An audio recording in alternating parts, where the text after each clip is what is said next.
क्या लगता है, महागठबंधन ने इशारे में इशारा कर दिया है कि राहुल जी पीएम के फेस अब नहीं है, असर पड़ेगा चुनाव पर इसका?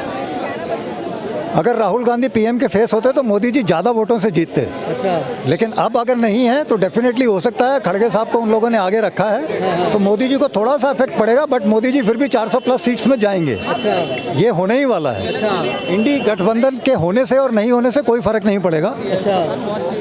क्योंकि जनता अपना तीनों जो जिस तरह से मतदान का रुझान है वो अपना शो तीनों राज्यों में कर चुकी है। मध्य प्रदेश, छत्तीसगढ़ और राजस्थान में जिस तरह से सत्ता परिवर्तन हुआ है, ये एक बहुत बड़ा सेमीफाइनल था before the final that happens in 2024। अच्छा, कितना सहमत है इनके बातों से? बिल्कुल सहमत है, 100%। संसद में विपक्ष नहीं है, बर्खास्त कर दिए गए हैं, तो इसका तो भी असर पड़ता होगा लोगों के बीच। विपक्ष विहीन तो नहीं कहेंगे, नेता विहीन जरूर है। विपक्ष विहीन तो नहीं है क्योंकि इतने अभी भी 100 प्लस सांसद हैं जो अगेंस्ट में हैं, बट नेता विहीन डेफिनेटली है। अगर ऐसा होता तो आप मध्य प्रदेश और छत्तीसगढ़ के चुनाव में उसका सापेक्ष रूप से देखते कि वो किस तरह से गए हैं। जो अफेक्ट अगर वहाँ नहीं आ पाया तो आपको लगता है 2024 में जो कि लोकसभा का चुनाव होगा, वहाँ पे मुझे नहीं लगता कि कोई ज़्यादा फर्क पड़ने वाला है। और Modi ji today is a international figure, उनकी इमेज अपने आप में बहुत ज़्यादा है, तो वो जिस तरह से इंटरनेशनली एक्सेप्टेबल हैं और जिस तरह से उनकी गतिविधियाँ रही हैं, जिस तरह से बीजेपी ने अपने को प्रचार किया है, यू विल सी 2024 में भी वही रिजल्ट आपको देखने को मिलेगा जो इस समय आपको 3 राज्यों में देखने को मिला है। यहीं पर जो है विपक्ष कहता है कि इंटरनेशनल मैटरों को बीच में ला दिया जाता है, लेकिन महंगाई पर नहीं बोला जाता है। क्या कहेंगे इस पर?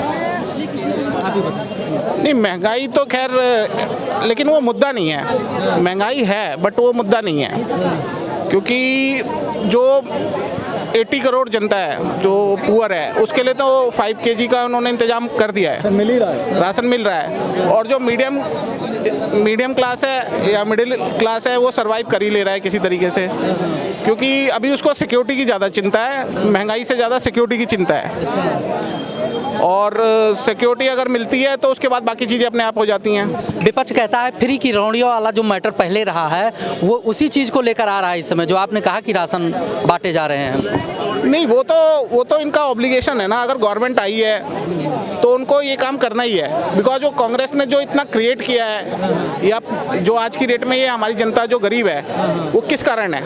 पिछले 60-70 साल का जो किया गया है, गरीबी हटाओ का नारा 5th प्लान में आया था, उससे आज तक तो गरीबी मिटी नहीं। तो अभी तो उनकी जो लायबिलिटी है उसको इनको डिस्प्लेस करना है धीरे धीरे। लायबिलिटी जब खत्म होगी तब उसके बाद आगे की बात होगी ना। कितना सहमत है सर? जैसे फ्री की रौड़ियों वाला जो मैटर रहा है शुरू से ही, तो बहुत कुछ चीज़ें हैं जो बीजेपी सरकार दे रही है, तो इस पर भी सवाल उठने चाहिए। क्यों उठने चाहिए? सबसे बड़ी बात यह है कि जनता को, जो लोअर मिडिल क्लास है या बहुत गरीब जनता है, उसको सर्वाइवल के लिए तो राशन मिलना ही चाहिए।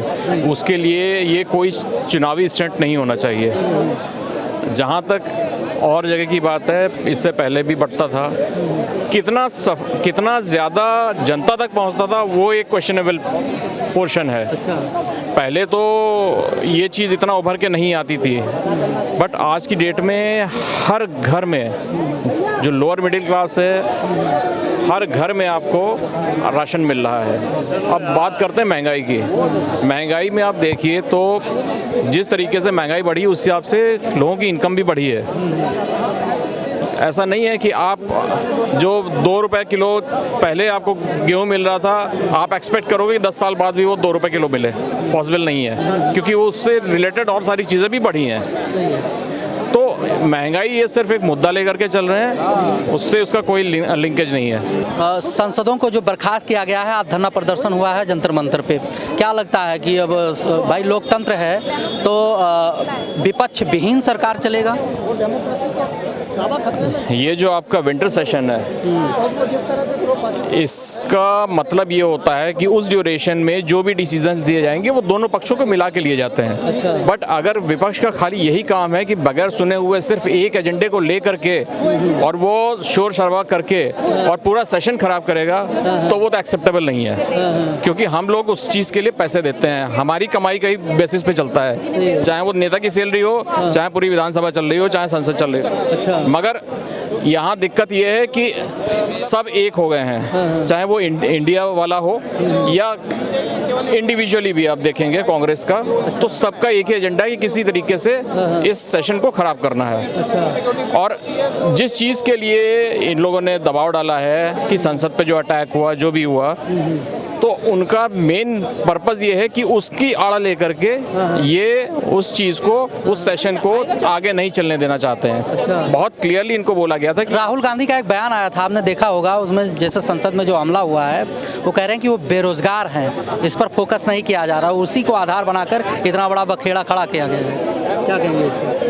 बेरोजगारी तो अगर बेरोजगार हैं तो वो भी पुलिस जांच कर रही है, पता लग जाएगा, हो सकता है वो बेरोजगार हो, कोई ऐसी बात नहीं है, मगर उसके लिए इतना ज़्यादा बवाल करने की क्या जरूरत है? जांच एजेंसियां अपना काम कर रही है ना, फिर उस चीज़ के लिए आप जो है पूरी संसद को रोक करके चल रहे हैं और वो एक दूसरे को सपोर्ट करते हैं। जो इतने नेता बाहर निकाले गए हैं उसका रीज़न भी वही है